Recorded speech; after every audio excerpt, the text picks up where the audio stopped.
வணக்கம். குரோம்பேட்டை ரயில்வே சுரங்கப்பாதை பணிகள் 16 ஆண்டுகள் ஆகியும் இதுவரை மக்கள் பயன்பாட்டிற்கு வராததை கண்டித்து குடியிருப்போர் நலசங்கத்தினர் ஆர்ப்பாட்டம்.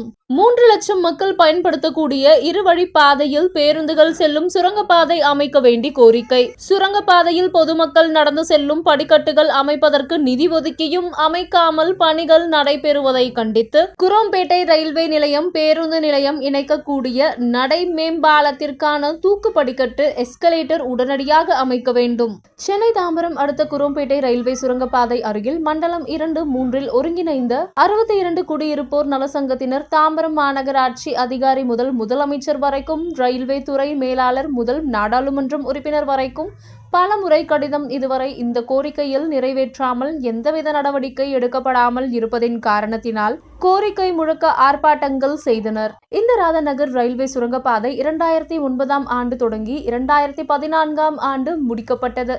இருவழி சுரங்கப்பாதையாக ரயில்வே பகுதியில் முடிக்கப்பட்டது. சுரங்கப்பாதையில் பொதுமக்கள் நடந்து செல்வதற்காக படிக்கட்டு அமைப்பதற்கு இடம் ஒதுக்கப்பட்டுள்ளது. அதற்குள்ள பட்ஜெட்டும் அதற்கும் ரூபாய் 14.75 கோடி. அது முடிக்கப்பட்டு இதுவரை 16 ஆண்டுகள் கடந்து சென்றுவிட்டது.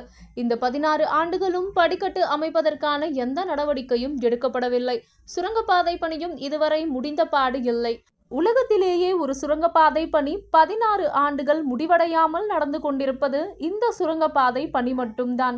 ஆக மத்திய அரசாக இருந்தாலும் மாநில அரசாக இருந்தாலும் இது நல்ல நிர்வாகத்திற்கு அழகு அல்ல என்று குடியிருப்போர் நலசங்கத்தினர் குற்றம் சாட்டியுள்ளனர். அதேபோல் வைஷ்ணவி கல்லூரி அருகே உள்ள ரயில்வே கேட் இந்த 2 ரயில்வே பாதையை சுமார் 3 லட்சம் மக்கள் கடந்து செல்கின்றனர்.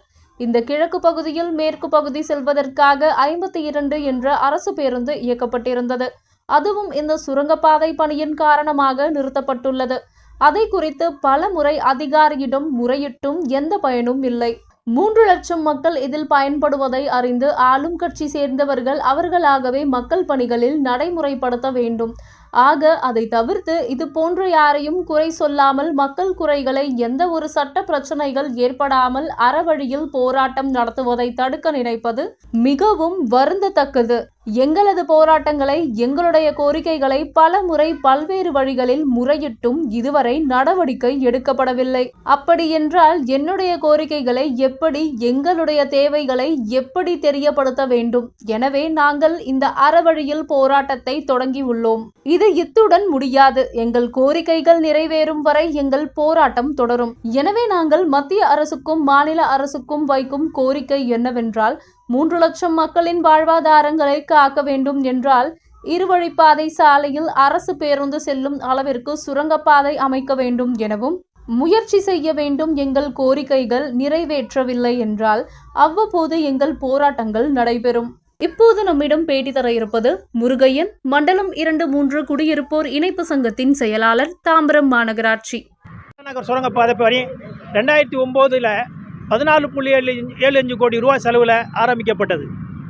அந்த பணி அந்த ரயில்வே சுரங்கப்பாதையிலிருந்து ரயில்வே நடைமேடைக்கு செல்வதற்கு படிக்கட்டுகள் அமைப்பதற்கு அதில் வழிவகை செய்யப்பட்டுள்ளது. அந்த படிக்கட்டுகள் இதுவரை அமைக்கப்படவில்லை. அதே போல் ஜிஎஸ் ரோடு சைடில் 10 அடிக்கு 100 அடி உள்ள நிலத்தை ரயில்வேகிட்டேருந்து நெடுஞ்சாலைத்துறை கேட்டிருக்காங்க. அந்த சுரங்கப்பாதை பணியை முடிப்பதற்கு இடம் போதலன்னு அந்த பணி அந்த இடம் இன்னும் வழங்கப்படவில்லை. அதே போல் கிழக்கு பகுதியில் ராதாநகர் சுரங்கப்பாதையிலிருந்து அங்கே station road foot over bridge வரையில் ஒரு அணுகு சாலை அமைப்பதற்கு கடிதம் நாங்கள் கொடுத்த இணைப்பு மையம் சார்பில் கொடுக்கப்பட்டது. அதை ஹைவே சார்பில் ஒத்துக்கொண்டார்கள். அந்த பணி இன்னும் முடிக்கப்படவில்லை. இப்படி பணியை ஆரம்பித்து கிட்டத்தட்ட 16 வருஷமாக எந்த பணியும் உருப்படியாக நடக்காத ஒரு சூழ்நிலையில் இந்த மத்திய மாநில அரசுகளுக்கு இது ஒரு வெட்கக்கேடான ஒரு சூழ்நிலை.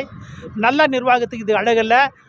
ஆகவே உடனடியாக இந்த பணிகளெல்லாம் முடித்து விரைந்து முடித்து மக்கள் பயன்பாட்டுக்கு உட்படுத்த வேண்டும். ஒருவேளை இந்த படிக்கட்டுகளும் அணுகு பாதையும் அமைக்கப்படவில்லை என்று சொன்னால் மறுபடியும் பொதுமக்கள் ட்ராக்கை கிராஸ் பண்ணக்கூடிய சூழ்நிலையில் தான் வரும். மறுபடியும் உயிரிழப்புகளை தடுக்க முடியாது. வைஷ்ணவ காலேஜ் ஸ்டூடெண்ட்டு ஒரு நாளைக்கு குறைஞ்சி 5000 பேருக்கு மேலே இந்த ட்ராக்கை கிராஸ் பண்ணுறாங்க. அப்படி ஒரு சூழ்நிலையில் இந்த பணியை விரைந்து முடிக்க வேண்டும் என்பது எங்களுடைய வேண்டுகோள்.